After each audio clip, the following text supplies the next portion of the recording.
programme is called Something for the Weekend. It has been created and produced by Dave Clark. It is a How production for Sound Art Radio. Hello, can I help? Level 7. What are you looking for? We're looking for, it's not got his people, I think he's having a biopsy. Oh, hello, it's main reception here, level 6. Would you have or know the whereabouts of Dr Gary Minto at all, please? Oh, well, it certainly is a bit parky today. Oh, my lord. Anyway, nice and sunny. Yep, so we're off to the Ocean City again. So that's Plymouth. Yeah, we're going to hospital. Oh dear, going to hospital. But actually, not a bad thing, because I'm not going to, have an operation or outpatients or anything like that. I'm going to go and meet Gary Minto. Now, he's an anaesthetist. And the weird thing is, I've met a few anaesthetists in my life, and they're all a bit odd. It's got to be said, but it's not surprising, because they deal with the unconscious, and the conscious, of course. So what do they say about that? They say we know how to put people to a state of unconsciousness, and we know how to bring them back, but we don't really know what it is. So we don't know. We know what unconsciousness is. We don't know what conscious. I sound a bit like Donald Rumsfeld. There are known unknown consciousnesses. So we know how to do something that we don't know very much about. So I'll ask Gary a few questions about that. So it should be quite interesting, the whole kind of mystery of it all. So let's go and find out. So here we are at the old multi-storey car park. Better concentrate. Got some kind of weird chip coin here. Bitcoin, maybe. Could be worth $10,000 in a few years. Anyway, I feel like I've probably elevated a fair few thousand feet. I've been going up and up and up. You do these multi-storey car parks, it's weird. You kind of go up and up and up, and then you walk out and you're at street level. Never quite worked that one out.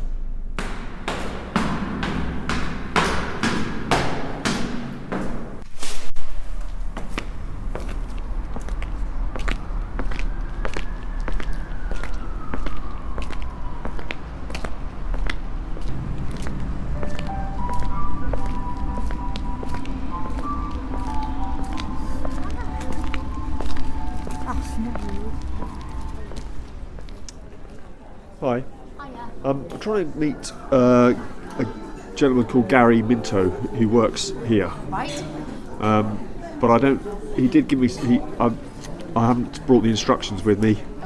Anaesthetics consultant? Yeah, Gary that's right. Minto. Yeah. And what's your name, please? It's Dave Clark.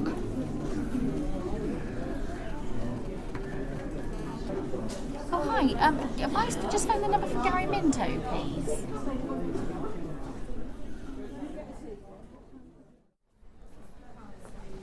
There he is. I've seen him. We make contact. Hello, mate. You're right. I completely forgot where I was going, and Did you not have my number either? No, I didn't have your number. Disaster. Yeah, main reception. Has he gone to Torbay? He's the other. Yeah, he's at the other main reception. No. There's an ED reception. I think if you keep the faith, then these things kind of work out. So here we are in the hospital corridor. Yeah, main concourse of the theatre. Yes. So the actual theatres themselves, there's a little door in the wall just down there. And Right. There's 14 theatres in there. 14. Mr. Marchbank, how are you? That's amazing. Very good. Yeah, very good, thank you. Yeah. Eminent cardiac surgeon. I've looked in your document. I want to respond to all the points. What's your main angle? Do you want the cardiac guys to see it faster, or do you generally not know if it helps? I think there's, if you look at the data, from the history. Yeah, and some rules. Sorry. Cheers, Adrian. So a man with his finger on the pulse. Oh, he's brilliant. So he's a fantastically good heart and lung surgeon, but obviously focuses on the lungs. So is this your domain? This is my clinic room. So I do this probably more than anyone else in the country because I like doing it. But the main job of a consultant anaesthetist is to be in theatre, anaesthetising people for their operations. And then what's happened in the last 10, 15 years is we've started doing a lot of this where we meet the patients before they come for the operations and test whether they should come for the operations. Meet the Fockers. We meet the Fockers. We prefer to call them punters, but yeah. So have a seat. So so do you find your work a bit of a gas? Sometimes. So am I going to get my kit off now and prance around naked, or? It's not naked. No. Well, I'll set up the exercise bike, and then what we'll do is what we do on our patients. Through from what we do these tests if people are having the kind of surgery that might create a big demand on their body. Okay. Because the way that surgery works is most little surgeries are just a case of the surgeon doing the operation properly. Yeah. There's not much healing that your body's got to go through. So as long as they get the technical details right, things like middle ear surgery or taking a lump off your head. Yes. The outside of your head. Yes. Or you've got a hernia, they stitch that up. Yeah. Those kind of things. That's minor surgery. Your body doesn't need a lot of healing. Sure. Overdrive to get through that. But if you're looking at operations that need a lot of healing overdrive, so anything kind of 2 hours or longer, particularly if it's inside your trunk, that's going to have a lot of stitch lines and a lot of incisions or cut lines. Yeah. And your body's going to need to heal around all those things. Yeah. So what your body does is much like when your body exercises. It circulates more oxygen in the bloodstream to the healing area. Yeah. And if you're good at doing that, you're less likely to get complications. Yeah. But the thing about the surgery is if you compare it to going for a run, if you go for a run and you're finding it difficult, you can stop. If you go into theatre under an anaesthetic and have surgery, the surgery continues till the end. Yeah. And then they wake you up again, and then you go through the healing phase, and obviously you can't stop it. No. So if you go into that without actually being very good at getting oxygen around your body, you're at very high risk of not healing properly. And then you go, that stitch line that you're meant to be healing around, you haven't healed around it. It's got infected, now it's leaking, now you've got bowel contents leaking freely in your abdominal cavity. Yeah. That happens to about 1 in 20 patients, but it probably happens much more if those patients who are having the surgery are not actually that good at the healing process. Sure. So we can pick that up before the operation by getting the guys to cycle for about 6 minutes on an exercise bike. And we do it in a certain way to gradually creep up the workload on their heart and lungs. Because what we don't want, obviously, is people going at it hell for leather and collapsing on there. You don't want them to avoid the operation altogether by dying on you. Yeah, we want. That's not a pathway we want to go down. That's not a medical pathway. In the NASH, the NHS, the system's still set up to favour the patients. So we try and do whatever seems to be the best thing available. That's good. To actually work out whether people are fit enough to have surgery. I feel like I'm in front of a doctor. You are. Yeah, I know, but I feel like that thing where you go in and they say sit down and you've got to say what's wrong with you. Do you know that? Oh yeah. Well, so I'll get it when I speak to psychiatrists. I always think, are they watching how I speak? Are they analysing? Do they know something about me? Yeah. Well, sometimes I feel a bit weird when I walk in front of people. I feel like I can't even walk properly. If I feel like I'm being looked at, I feel like I walk a bit sort of. Oh really? Yeah. So you're not a natural performing runner. You can. Is that why you swim? Because most of your body's underwater. Yeah, I think it probably is. It's like an iceberg thing. Although you are in Speedo briefs, so maybe. Yeah, well, I've changed those recently. But no, I feel like I'm kind of here, and I've got to tell you that What, something about yourself? Yeah, I've got like an inflamed nodule. No, well, please don't tell me that. I mean, do you? No, I don't. Is that why you're actually? Yeah. I mean, basically, it's a long route round the fact that I've got piles and. Well, we call it door handle syndrome as doctors. Is that when you sit down with patients? Yeah. They call it door handle syndrome, where people will come in, have a chat with you for about 10 minutes, and then as they leave with their hand on the door, they tell you what the real reason for the come is. That's interesting. Door handle syndrome. White coat hypertension. That's like Columbo syndrome, isn't it? Yes. just one more thing. One more thing. Yeah. I've actually Catches people off guard. Yeah. Yeah. Yeah. So we don't try and do it. I mean, there are clinic skills. Like what you can do is keep the room quite cold. Yeah. Some doctors prefer not to have chairs in the room. Yeah. It's like music Nice. at McDonald's. You know, just you. The way that the NHS works now is that the appointments for GPs are so short that they have got 7.5 minutes on average to see a patient. Yeah. So if you've got someone complicated with something complicated, and it takes you half an hour to sort that out, you are 4 patients' clinic appointments behind. I suppose you can make it much faster by just making sure there's no seats, and as soon as the patient comes in, just say, "Can you please leave?" Some And then people as do. soon as they reach the door, they say, "Actually, the real reason we're here is because." Yeah. So you're actually cutting it down from 7 minutes to about 30 seconds. So you could just get people to grip the Yeah. door straight away. No, you're right. Well, what I'm going to do with you in a moment, Yeah. Dave, Yeah. is get you to do a incremental or ramp cardiopulmonary exercise test, Okay. just like we do for the patients, Yeah. and in fact, just like they do for athletes. Yeah. So we do submaximal tests in Okay. general, and what we do is we look for the point when people are exercising where they start becoming anaerobic. Okay. Because that tells us the point where they've run out of oxygen delivery. Now, I need to ask you about anaerobic because basically I'm making some sauerkraut at the moment, and that I think is anaerobic as well as because it's a build-up of lactic acid, is it not? Correct Yes. me. Because That so is. when you make fermented foods, you basically Is there a lot of lactic acid in it? yeah, because that's why it's sour. Well, no, that makes sense. Because it's not sour because you add vinegar. You basically the cabbage is underwater Yeah. and it starts to ferment, Yeah, but it ferments in an anaerobic way yeah, without oxygen, yeah. and it creates acid, which is the sour. And what's happening there is you're getting anaerobic bacteria that are on there. They're The good eating, the good bacteria. eating on the cabbage or whatever it is, that's right, and cabbage, turning yeah. it into Yeah. lactic. So how does that work in Acid. a man muscle? Not in sorry, that sounds wrong. In a human being's muscular tissue thing.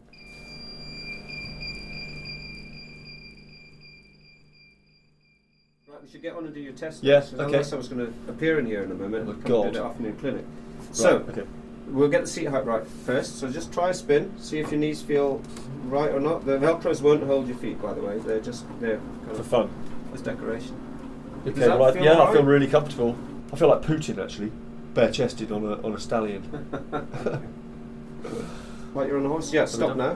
That was just your checking your Checking me what's seat height. Okay.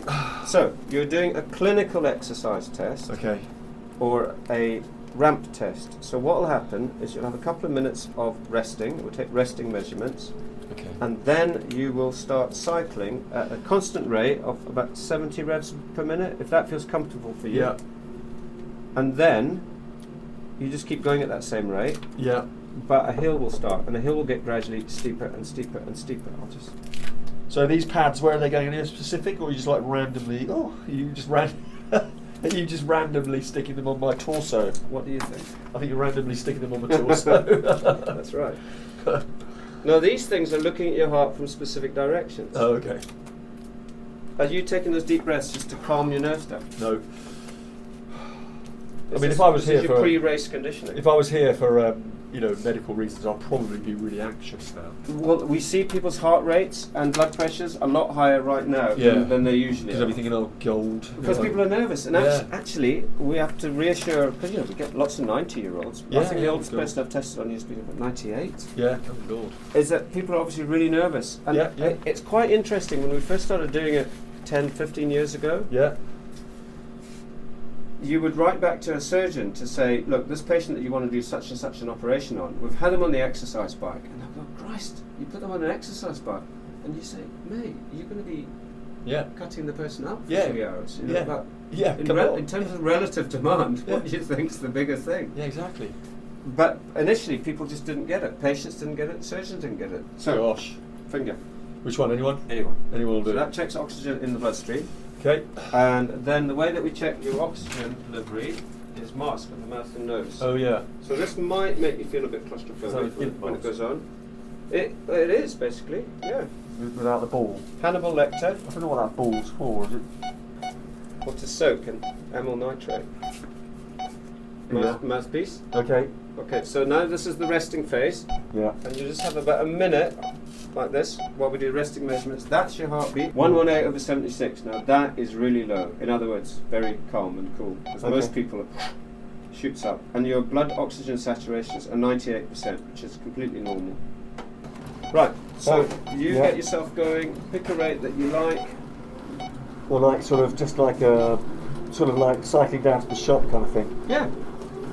So we Some tell of our the- patients to go at 60-ish, and you're going at 75, and that's Yeah. fine. Just keep that going on. 76. Just keep that going. Yeah. Oh, look, so I've been blown up again. Shifted down my arm a bit. I don't know. I might be getting an elbow reading. Let's see what your elbow says. Yeah. Might start speaking with a slightly Mancunian accent.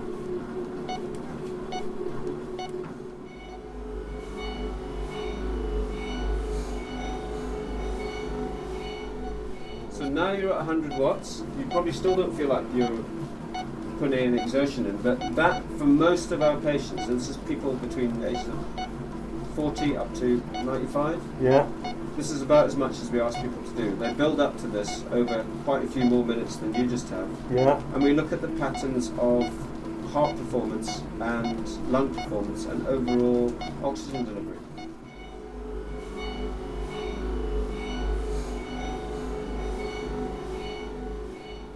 So you're probably looking at your test. It's not absolutely certain, but you may well have just passed your anaerobic threshold. Okay. I don't feel like I have. There's no colour, no lights came on or anything.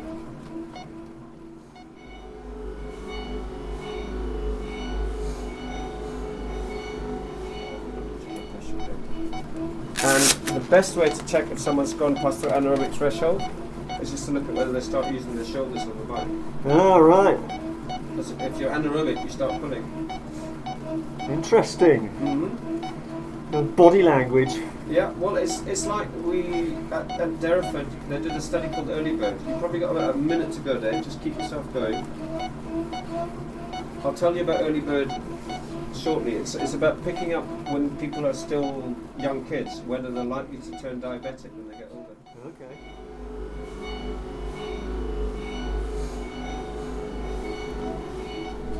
Now, do you want me to push you to your maximum, or do you just want to get the kind of the approximate experience of doing one of these? No, you could just take it a little higher. Mr. Bond. What's your No, name? Mr. Clark, I expect you to die. So I'm not a diagnostic genius, but it looks to me like you're starting to Yeah. feel it. Yeah, weirdly, I can diagnose that. And when you start really flagging, just push it a bit faster because that keeps you going a bit longer. So don't do that yet, but you know, when you find yourself flagging, I've got to pretend to be Mo Farrow. yeah. Do that slingshot for the final lap. Oh, Good yeah. man, keep at it, keep at it. If you do it just another 20 seconds, you'll have passed 200 watts. Make it sound like a pissing light bulb. Oh, you have passed the point where people warm up in the gym, by the way.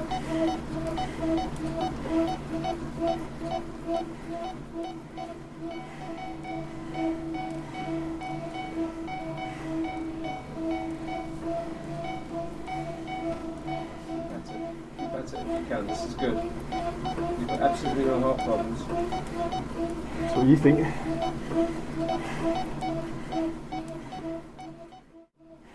Keep going. Now what you have got is determination. This is what's called lactate tolerance. Is that swimming for you? Only the genuinely bloody minded Woo! can do this. It's swimming. Yeah. It hurts. You keep going. It hurts as much as this and you keep going. No. Come on, another 30 seconds. Okay. Good man, keep at it, keep at it. 20 seconds more. And 5, 4, 3, 2, 1. Don't stop there, just warm down over about a minute. The resistance is going off the pedals, it'll feel a lot easier, but just keep your legs turning. And you can warm down over as long a period as you like, Dave, because it's better for your leg muscles. We always tell our patients, though, keep cycling for a bit, because if you stop dead, the blood pools in your legs and you faint. That's probably why we've lost one or two Temporarily. off the bike. Yeah. I mean, absolutely everyone that's had the test here has been fine afterwards. Right, so you can slow yourself down and go at any speed you like from that.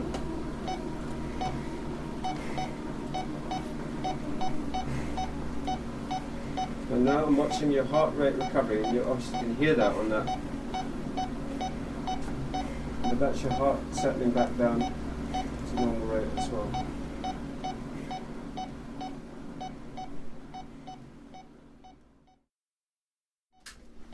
So, Mr. Clark, yeah, well, I think I can smell burning. I think I've just broken your bike. It's £40,000 worth of. No, was it 4,000? no, 35,000. £35,000. Split, souped up. But you know, what happens is if we, it sounds costly, but if we sit down with a patient and work out that the risks to them of having surgery are just too immense, and it's not just whether the surgery will work or not, it's also obviously whether they will heal after the operation. Yeah. If they end up in a situation where they've got leaks and infections, they're actually far worse than they were before the surgery. Yeah. And it might take months, or even it might kill them. And if people do take those months of complications, that costs the NASH about £40,000. So if you are able to save one person that misery in the course of a year, you paid for the bike each year. Right, I'll zip out and get you a bit of water if you like. Yeah, go on. Whew! There we go. Find out what all that means in a minute. Well, it means I'm knackered, but apart from that, we'll find out. And it also means that Gary found out I was wearing long johns and a bra. Never mind. So I'll give you your test results. Oh yeah. But if we whip through your exam here, and this is what we do in real time with our patients as well, is we get people to sit down. Yeah. Get me glasses. Get their water into them. Oh yeah. Get the fan going. Yeah. So this is you. Yeah. Where? I can't see me. Oh, I see. Yeah. A whole lot. So that thing there is what's called an exercise ECG.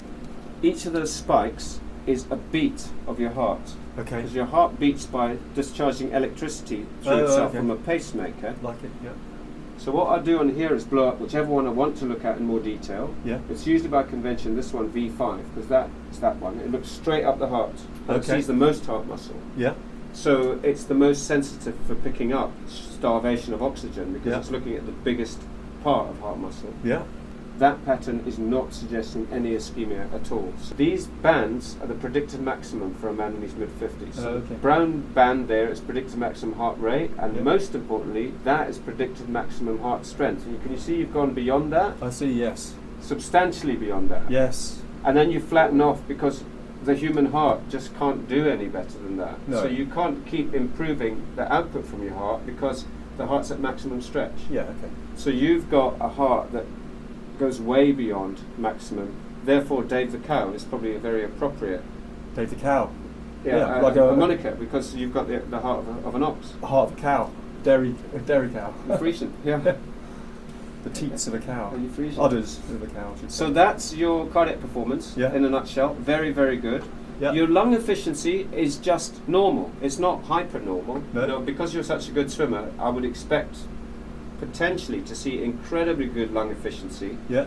But yours is normal. It's like mine. Yeah. So when I say efficiency, I mean how well your lungs get gas from themselves in and out of the bloodstream. Yeah. And yours is normal. You have to shift 32 litres of air in order to clear 1 litre of carbon dioxide.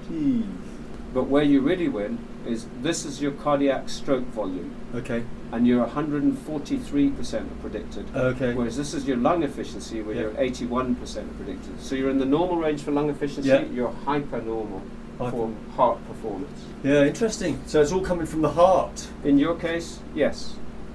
Interesting. Yes, it is. But it's a more complicated story even than that, because there's a certain bloody-mindedness that some people have, and to keep going at peak heart effort like you did for another couple of minutes is bloody-mindedness and lactate tolerance. Most people couldn't do that. That's that sort of that's mind over matter. So yeah, well done you. In fact, in terms of anaerobic threshold, I'm just vaguely curious. I haven't done my own for a while. Obviously, we're comparing a younger man against a 10 years older man here, but my results, what were you, 130 odd, I think? Something like that, yeah. I'm 128. About the same. Yeah, so Snap. my heart performance isn't up to your lofty 135 odd. So we're playing anaerobic snap. My lung performance is better, because look at me, I've got the lungs of a pigeon. So I'm a good runner because I've got long legs like a giant Swiss Army knife, like kind of long Inspector Gadget legs. Yeah, that's right. And yeah. pigeon chest. Yeah. You're a good swimmer because you're bloody minded with a powerful heart. And have you got one of those weird appendages that comes out that nobody knows what it's for? Like a Swiss Army knife, I mean. You know. Thanks for getting stones out of shoes. Yeah, that's what people say. Yeah. Specifically horseshoes, I think. Right, that's us.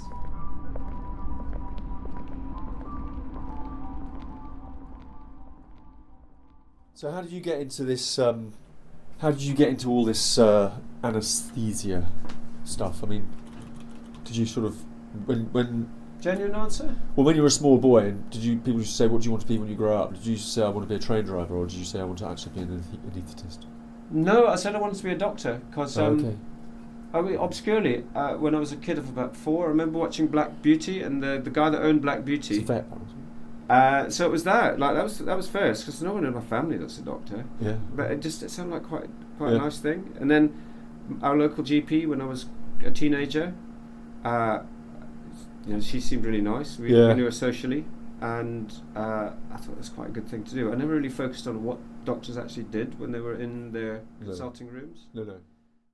You kind of know how to get people out of consciousness. Yeah. But you don't really know What exactly? what you're the doing. effect So is. it's like We know how the doses work. It's like Yeah. driving a car. You Yeah. know how to get behind the steering wheel, Yeah. press accelerator, Yeah. and brakes and all that. Yeah. But most people couldn't tell you what's going on under the hood. Okay. It's the same. We know how much to give, how it Yeah. works, what it looks like when it's not enough, what it Yeah. looks like when it's too much. We know all that. We just couldn't open up the hood say what's of the brain No, and no. tell you exactly where it's working. But where do people go? I mean, it's very different to sleep. So what's It is very different what's to the sleep. difference? What does their brain signal? Well, so if I was asleep, I'd have a brain signal with all that, REM and all that kind of stuff. What about if I was like anaesthetised? What would my brain signal? So it slows right down as people become unconscious with anaesthesia, Right. and they basically have much more delta wave activity and much less alpha and beta wave activity. And then as they make the transition back to being more awake again, so the alpha and beta wave frequency starts picking up. But then, what could you go like beyond delta? Yeah, no cortical activity. Yeah, that's not good, is it? Yeah, you don't want to stay there too long. No. Yeah. So back to consciousness. Yeah. So you could get my cat, for example.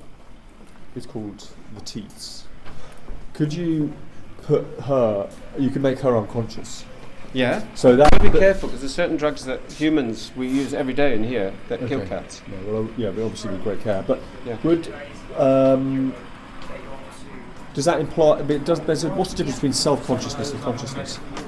Self-consciousness is when you're aware that people are watching you walk from behind. But I mean, but if an animal's got consciousness, does it mean that it is aware?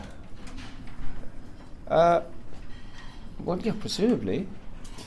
So what I'm trying to get is this whole idea of sentient beings. What does that mean? Do you know what a sentient being is?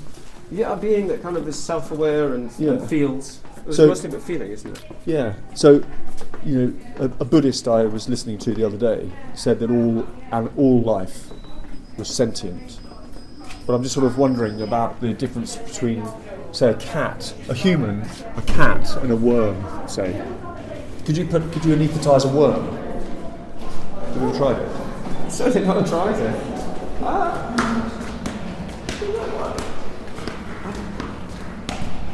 No, that's a good point. What are we actually achieving with an anaesthesia? Is it removing the sentience of someone? Now, if you are anaesthetised, that is removing consciousness, but you are stimulated. That was a How production for Sound Art Radio. For more details, please visit soundartradio.org.uk, iamthehow.co.uk. And thanks for listening.